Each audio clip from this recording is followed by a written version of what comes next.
ሰላም እንዴት ናችሁ?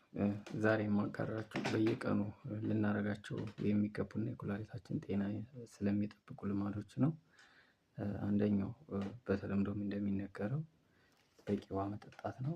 እንደ እድሜያችን እንደ ክብደታችን እና እንደምንሰራው ስራ ቢወሰንም የዓለም የጤና ድርጅት ሪከመንድ የሚያደርገው ከ2 እስከ 3 ሊትር ኦን አቬሬጅ አንድ ሰው ውሃ ሊጠጣ ይገባል በቀን ነው። ሁለተኛው ደግሞ የጨው ኮንሰምፕሽናችንን መቀነስ ነው ማለት ነው። ጨው ያው ግፊትን እንዲጨምር ያደርጋል እና ሌሎች ኩላሊት ላይ ጫና እንዲፈጠር የሚያደርግ ነገር ስለሆነ እሱን ሊሚት ማድረግ መቀነስ ነው። ሶስተኛው ኤክሰርሳይዝ ማድረግ ኤክሰርሳይዝ ስፖርት የስኳር የደም የስኳራችን መጠን ግፊታችንን ሬጉሌት ስለሚያደርግ እንዲሁ የኩላሊታችንን ጤና ያሻሽላል ማለት ነው። አራተኛው ደግሞ አልኮል እና ሲጋሬት ስሞክ ከማድረግ መቆጠብ ነው።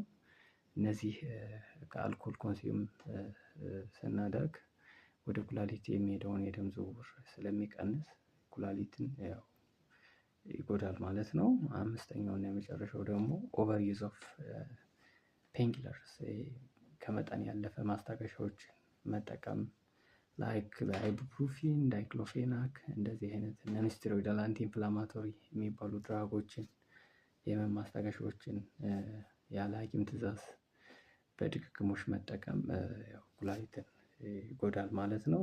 እነዚህን ነገሮች ባለማድረግ የኩላሊታችን ጤና እንድንጠብቅ መልእክት አስተላልፋለሁ። አመሰግናለሁ።